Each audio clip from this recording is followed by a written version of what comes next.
buzzing through the walls, making their honey and singing their song. They say I worked for the queen all day. Yeah, I worked for the queen all day.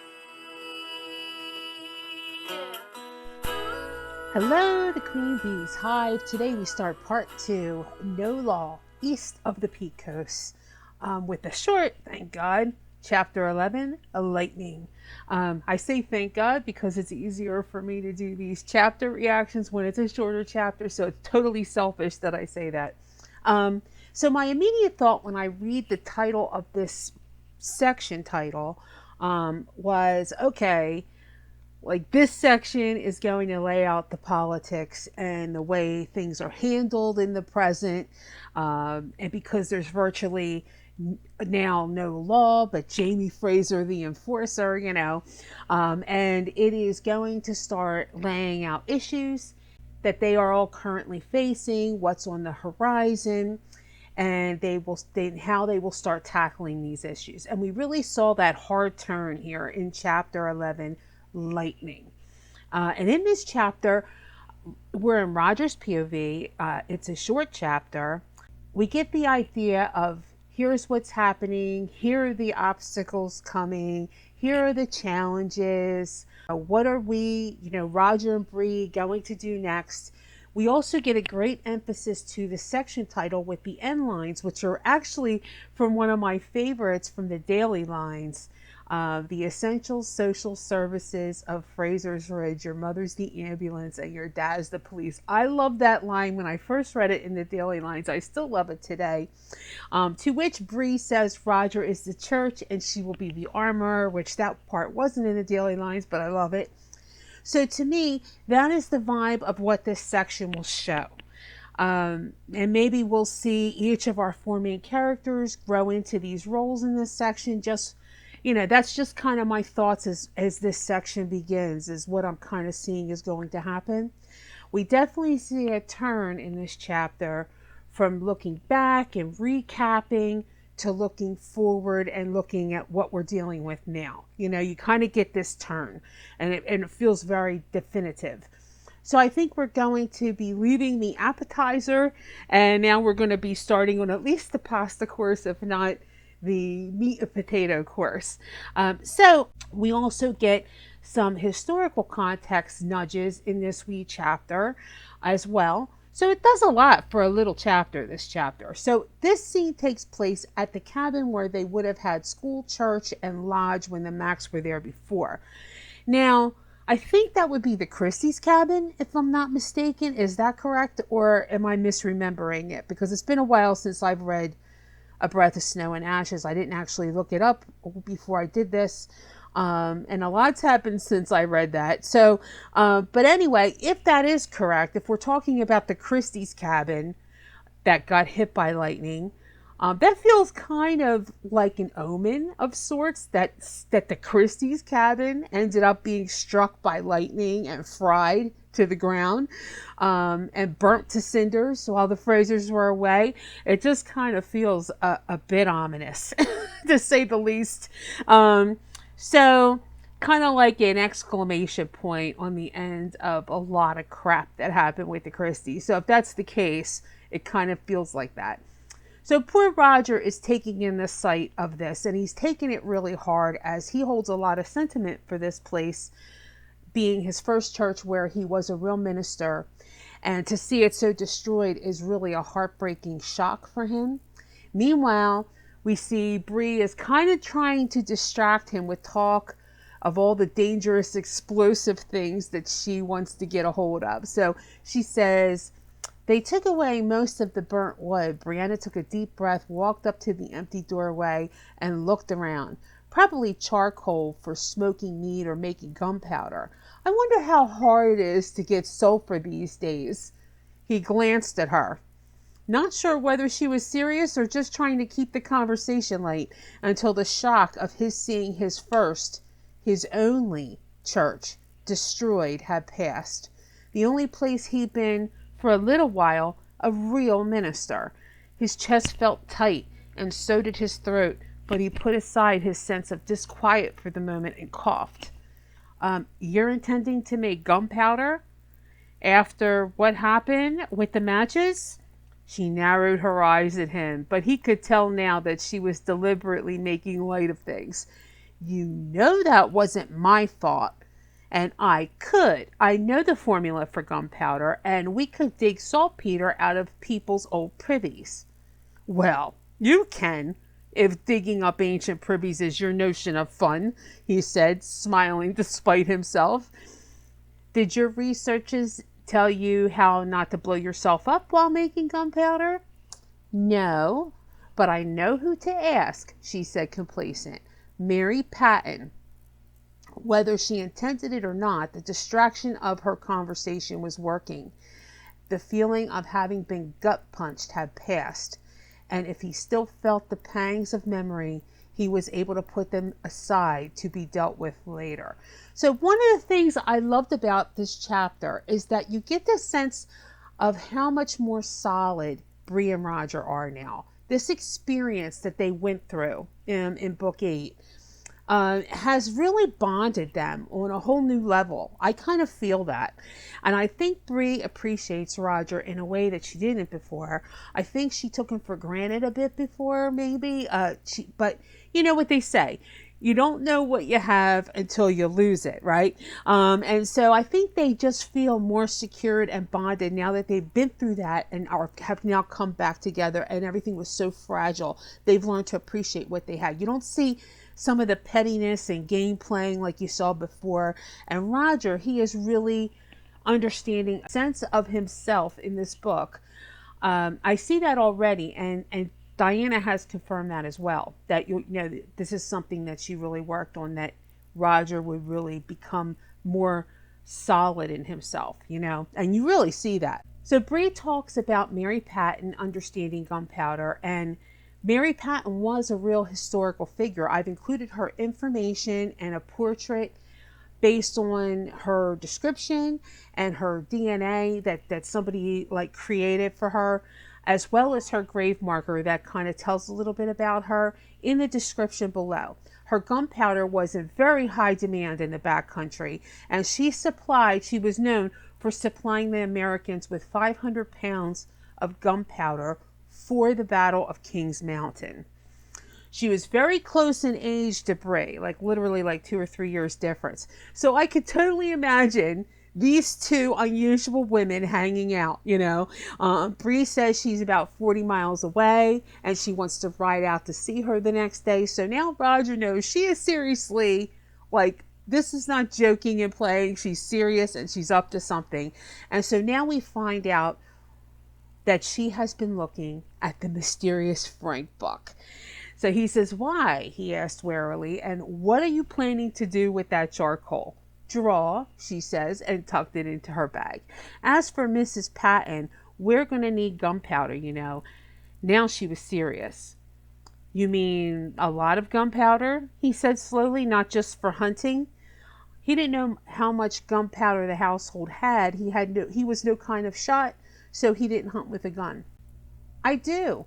She turned her head and he saw her long pale throat move as she swallowed. I read some of Daddy's book, The Soul of a Rebel. Oh, Jesus, he said, and the qualm he'd suppressed at the sight of his ex-church came back with a vengeance. And have you heard of a British soldier named Patrick Ferguson? No. Am I about to? Probably. He invented the first effective breech-loading musket, and he's going to start a fight here. She waved a hand indicating their surroundings. Pretty soon, and it's going to end up at a place called Kings Mountain next year. He searched his memory for any mention of such a place, but came up empty. Where's that? Eventually, it'll be the border between North and South Carolina. Right now, it's about 100 miles or so that way. So here is another key historical figure, Patrick Ferguson, and a mention of the Battle of Kings Mountain.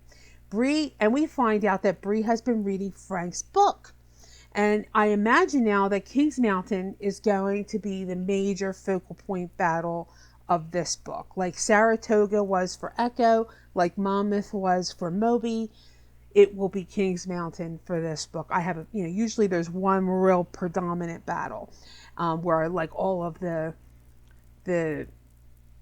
climax of everything and the real danger happens.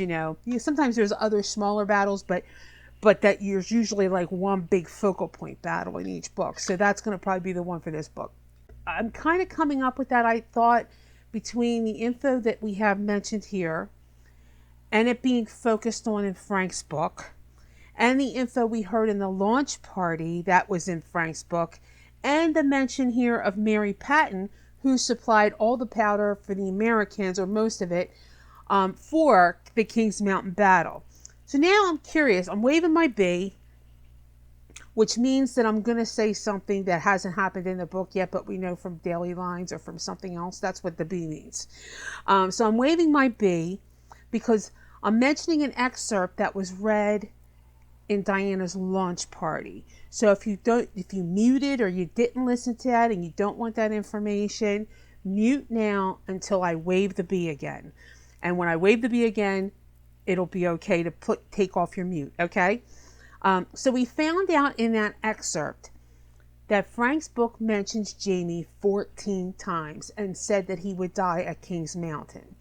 So if Brianna had been reading it, as she says here, and reading the King's Mountain section, hasn't she seen that herself? Like, wouldn't that have popped out to her to see Jamie Fraser's name and that he died at King's Mountain? And wouldn't she say to Roger here, Daddy said in the book that a James Fraser will die there, do you think he means Dad, or something? Like, she doesn't say anything like that, which kind of surprises me. Do you think she saw it, but she just doesn't want to say, or just doesn't want to think about that, but it's making it in her mind now?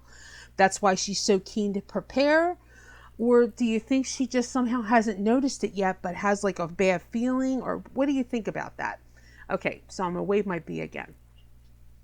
Anyway, Roger points out that 100 miles in this time and place is still very far, and she reiterates that he will rouse the whole backcountry area and bring the war here, and raise militias of loyalists from their neighbors. And they will have to deal with it. Either way, they're going to have to deal with it.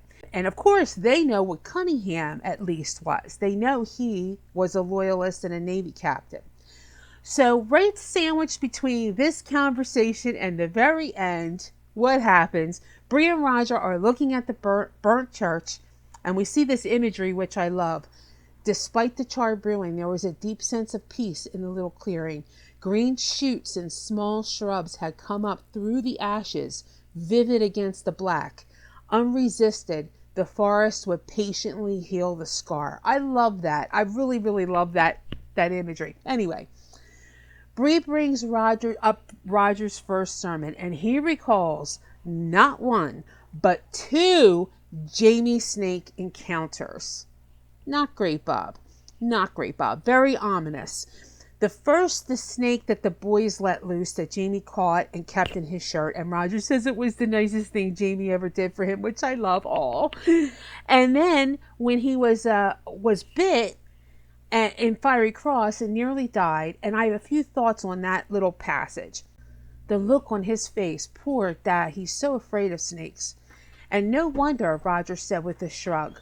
One almost killed him. He felt a lingering shudder himself at the memory of an endless night in a dark forest, listening to Jamie telling him, with what both of them thought would be Jamie's last few breaths, what to do, how to do it, if and when he, Roger, found himself suddenly in charge of the whole ridge. So knowing what Frank's book said, bringing this incident here seems very intentional and foreshadowing. I imagine Jamie will likely have similar talks with Ian and Roger in this book. So I kind of feel like that's kind of a nod to that. And then back to what this passage said. A lot of things have almost killed him, she said, the laughter gone. One of these days. Her voice was husky. Oh my goodness gracious. More foreshadowing, I think.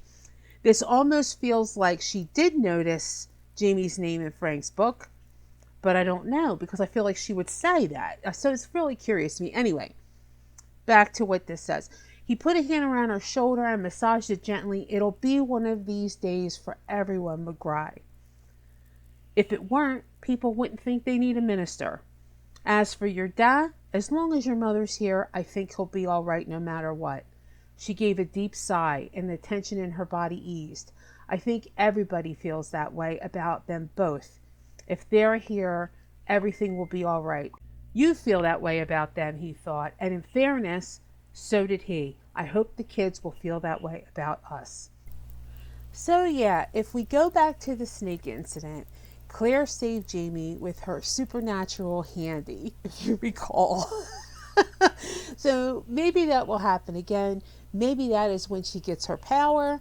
I don't think it'll happen probably that way. Maybe it'll be a supernatural something else that she does to him this time.